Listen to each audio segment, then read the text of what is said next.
Hello friends, welcome back to my YouTube channel English with Boli Holi. तो friends, आज के video में आपको काफ़ी अच्छे अच्छे सेंटेंस स्ट्रक्चर देखने को मिलेगी। कुछ सेंटेंस स्ट्रक्चर आपको डेली लाइफ में कुछ यूज़ करते हैं वो सेंटेंस स्ट्रक्चर देखने को मिलेगी। कुछ आपको कुछ ग्रामर रूल्स भी आपको कुछ देखने को मिलेंगे, सेंटेंस में किस तरह यूज होता है उनका। ओके, तो वीडियो को आपको एंड तक देखना है, वीडियो काफ़ी यूज़फुल होने वाला है। ठीक है, और एक पेन एक नोटबुक लेकर बैठना ही है, जो भी आपको इम्पोर्टेंट लगता है वो आप लिखते जाना है। ठीक है, तो शुरू करते हैं आज का ये वीडियो। तो हमारे पास पहली सेंटेंस स्ट्रक्चर है, क्या आप 1 मिनट के लिए आ सकती हो? Prepare, could you come here for a minute please. Okay, could you come here for a minute. देखिए, कुड यू कम, क्या आप आ सकती हो, हेयर यहाँ, फॉर अ मिनट, 1 मिनट के लिए। ठीक है, कुड यू कम हेयर थोड़ा पोलाइट होता है। ठीक है, आप इसको अगर कैन यू से बोलते थोड़ा पोलाइट कम लगता है, थोड़ा सभ्य कम लगता। ठीक है, जब कोई भी काम आपको करवाना हो तो आप कुड यू से स्टार्ट कर सकते हैं। ठीक है, could you please close the door, क्या आप दरवाज़ा बंद कर दोगे। ठीक है, तो इस तरह आप कुड यू का यूज़ करके कोई भी काम पोलाइट तरीके से बोल सकते हैं, सामने वाले को अच्छा लगता है। ठीक है, देखिए लड़की क्या बोलती है, क्या है, was it, was is it, क्या है। ठीक है, सिंपल है। मैं पूरे दिन सो नहीं पाया। ठीक है, हिंदी में समझ में आएगा सेंटेंस, मैं पूरे दिन सो नहीं पाया। ठीक है, तो I couldn't sleep all day. देखिए, कोई भी काम नहीं कर पाया या नहीं कर सका, उसके लिए आप कुड का यूज करते हैं, कुडंट। ओके, तो I couldn't sleep all day, मैं पूरे दिन नहीं सो पाया, नहीं सो सका। ठीक है, जैसे कि मैं उससे नहीं मिल पाया या मैं उससे नहीं मिल सका, तो I couldn't meet her. Okay, मैं वहाँ जा न सका या मैं वहाँ जा न पाया, आई कुडंट गो देयर। ठीक है, स्ट्रक्चर क्लियर हो गई। अब लड़की क्या बोलती है, मुझे भी रात भर नींद नहीं आई, I couldn't sleep all night either. देखिए, I couldn't sleep all night either, यहाँ पे ईदर का मतलब है भी। ठीक है, I couldn't sleep all night either, मुझे भी नींद नहीं आई। या या आप इस तरह बोल सकते हैं, मैं भी रात भर नो नहीं सो सकी या मैं भी रात भर नहीं सो पाई। ओके, सभी सेंटेंस एक ही हिंदी में। तो I couldn't sleep all night either. देखिए, ईदर का यूज आप भी के लिए करते हैं। ठीक है, भी के लिए भी करते हैं ईदर का यूज, और इस ईदर को आप लास्ट में लगा सकते हैं। तो I couldn't sleep all night either. जैसे एक एग्जांपल लेते हैं, जैसे कि आप हो, आपने बोला कि आई डोंट लाइक इट, मुझे ये पसंद नहीं है। ठीक है, आई डोंट लाइक, तो सामने वाला बोल सकता है आई डोंट लाइक ईदर, मुझे भी पसंद नहीं है। ओके, तो यहाँ पे भी के लिए उसने ईदर लगा दिया, आई डोंट लाइक ईदर, मुझे पसंद नहीं है। Got it. सचमुच, मेरी वजह से, रियली, रियली मतलब हो गया वास्तव में या सचमुच। Was it because of me. देखिए, इसका लिटरली अर्थ निकालोगी तो ये अर्थ निकलेगा, क्या यह मेरी वजह से था। ठीक है, देखिए, बिकॉज ऑफ मी मतलब मेरी वजह से या मेरे कारण। ठीक है, बिकॉज ऑफ यू तुम्हारी वजह से या तुम्हारे कारण, बिकॉज ऑफ हिम उसकी वजह से। ठीक है, क्लियर है। तो was it because of me, तो इसको आप इस तरह बोलेंगे, थोड़ा पता लगेगा कि यह क्या मेरी वजह से था। तो क्या बोलते हैं, मेरी वजह से मतलब कोई कारण होगा, इनको नींद नहीं आई तो इसके पीछे एक कारण होगा। ठीक है, कोई भी, तो उस कारण की बात हो रही है, तो was it because of me, कि तो ये मतलब ये मेरी वजह से हुआ, मतलब मेरी वजह से था, ऐसा ऐसा कहना चाह रहा है। ठीक है, तो was it because of me, मेरी वजह से ये था। ठीक है, तो because of me, was it because of me. Got it. अब लड़की क्या देती है आंसर में, नहीं, तुम्हारी वजह से नहीं, मतलब नहीं, मतलब सिंपली बोला नहीं, मेरे कमरे में बहुत सारे मच्छर थे इसलिए। ठीक है, no, there were a lot of mosquitoes in my room। देखिए, there were a lot of mosquitoes in my room, मेरे कमरे में बहुत सारे मच्छर थे। दैट्स वाई, इसलिए। ठीक है, जैसे कि there are a lot of students in my room, मेरे क्लास में या मेरी कमरे में बहुत सारे विद्यार्थी हैं। ठीक है, तो वर लग गया तो पास्ट का था, तो मच्छर थे। अगर आर है तो प्रेजेंट का हो जाएगा। ठीक है, तो इसको इन्वर्जन बोलते हैं। इनका मतलब होता है कि जो अपन जो हेल्पिंग वर्ब के बाद में सब्जेक्ट आता है। कैसे पता लगा? जैसे कि वर, तो वर्ब प्लूरल है, इसका सब्जेक्ट बाद में आया है। क्या आया? A lot of mosquitoes. Mosquitoes plural है, इसलिए वर आया है। ठीक है, जैसे कि there is a book on the table. Table पर एक किताब है। ठीक है, तो किताब एक है। ठीक है, तो इसलिए इज आया है, तो there is a book on the table. जैसे आप बोलते there are keys on the table. Table पर चाबियां हैं, तो कीज प्लूरल है, तो आर आ गया।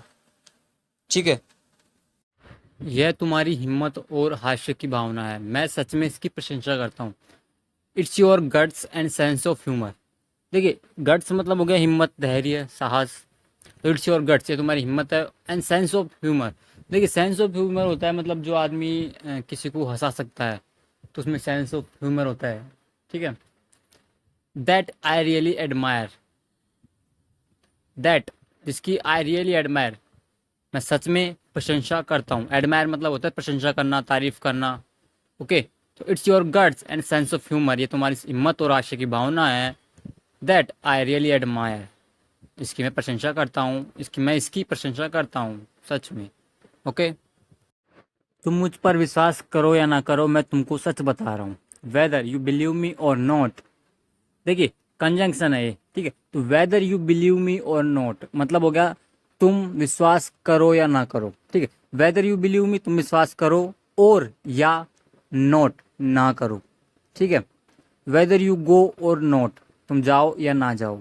ठीक है, वेदर यू लाइक इट और नॉट, तुम इसे पसंद करो या ना करो। ठीक है, तो ये कंजंक्शन है। I am telling you the truth. I am telling you, मैं तुम्हें बता रहा हूँ, द ट्रूथ, सच। टुडे मतलब आज। ओके, तो वेदर यू बिलीव मी और नॉट, तुम विश्वास करो या ना करो, I am telling the truth, मैं तुम्हें सच बता रहा हूँ, सच बोल रहा हूँ, द ट्रूथ, टुडे, आज। ओके, कोई लड़की आप जितनी सुंदर खूबसूरत ने कभी नहीं कहा कि वो मुझसे प्यार करती है।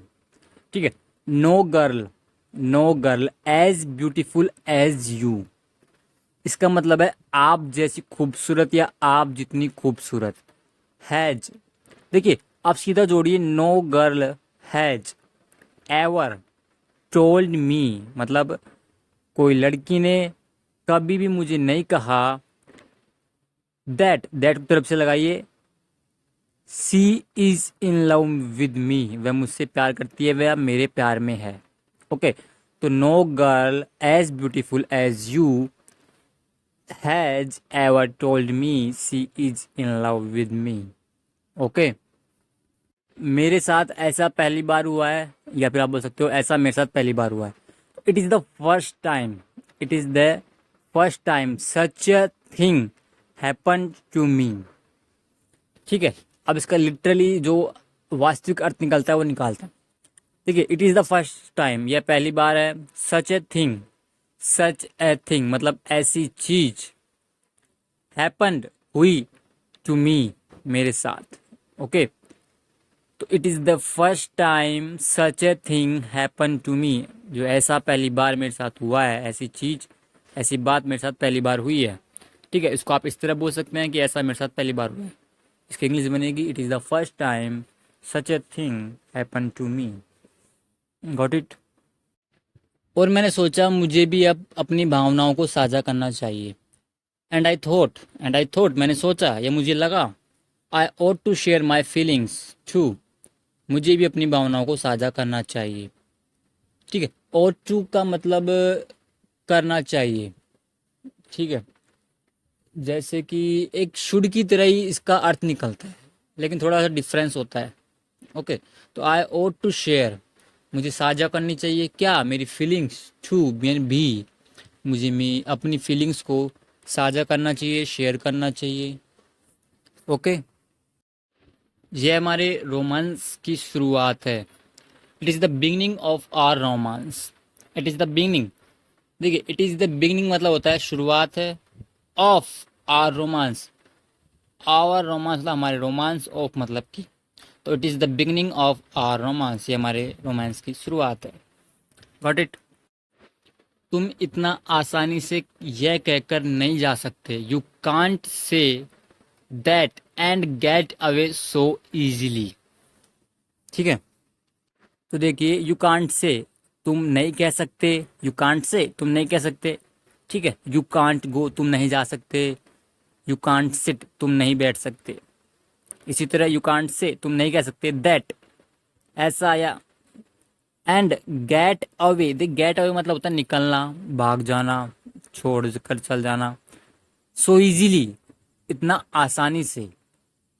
ओके, तो यू कांट से दैट तुम ये कह नहीं सकते, एंड गेट अवे जा नहीं सकते इतनी आसानी से। तो अब आप सेंटेंस को हिंदी में एक करके बना दो। ठीक है, एंड का यूज ना करो, और का यूज। तो तुम इतना आसानी से कहकर नहीं जा सकते, बट इंग्लिश में आपको एंड का यूज करना पड़ेगा। तो यू कांट से and get away so easily. ठीक है, तो आप तुम इतना आसानी से कहकर नहीं जा सकते। क्या तुम कुछ कहना चाहती थी? Is there something you wanted to say. ठीक है, इज देयर समथिंग क्या कुछ, you want to, wanted past का है ना, तो वांटेड चाहती थी, टू से कहना। तो is there something you wanted to say, क्या तुम कुछ कहना चाहती थी। ओके, स्ट्रक्चर समझिए कैसे बन रही है। देखिए लिटरली अर्थ निकालोगे तो थोड़ी दिक्कत होएगी। ठीक है, तो समझने की कोशिश कीजिए कैसे सेंटेंस स्ट्रक्चर बनती है। इज देयर समथिंग क्या कुछ है, क्या कोई बात है जो तुम यू वांटेड टू से तुम कहना चाहती थी।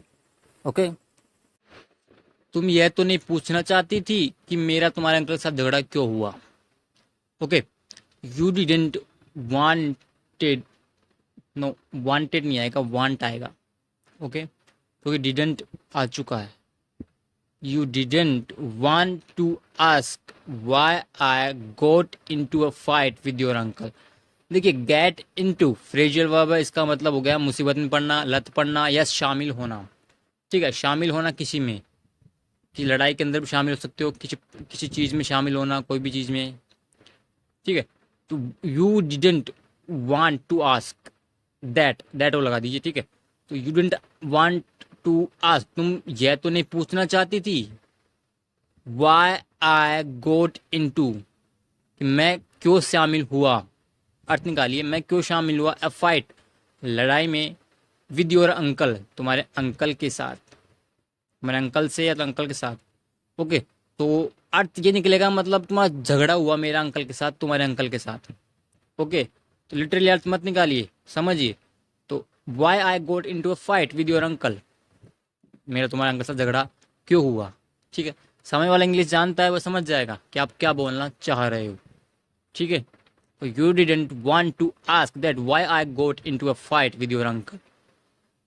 ठीक है, यह मेरी गलती नहीं थी, it was not my mistake, it was not my mistake. ठीक है, it was not my mistake, it was यह थी, नॉट लगे नहीं, माई मिस्टेक मेरी गलती नहीं थी। Got it. ही सैड उसने कहा, दूसरे अंकल की बात हो रही है। ही सैड उसने कहा, I shouldn't meet you, I shouldn't meet you मैं तुमसे ना मिलूँ, नोट लव यू तुमसे प्यार ना करूँ। ठीक है, अर्थ निकालिए, एक और अर्थ निकालिए कि आई शुडेंट मीट यू मुझे तुमसे नहीं मिलना चाहिए, नोट लव यू तुमसे प्यार करना नहीं चाहिए। ठीक है, तो कहने का मतलब ये है, शुड का यूज अपन कोई काम नहीं करना चाहिए उसके लिए करते हैं। ठीक है, तो शुडेंट हो गया तो नहीं करना चाहिए। ठीक है, और शुड का अर्थ अपन ऐसे भी निकालते हैं, करूं, जाऊं। ठीक है, इस तरह भी अर्थ निकालते हैं, दोनों ही करेक्ट है। ठीक है, तो आप सेंटेंस को इस तरह बोल सकते हैं कि he said I shouldn't meet you, उसने कहा कि मुझे तुमसे ना मिलना चाहिए, तुमसे प्यार नहीं करना चाहिए।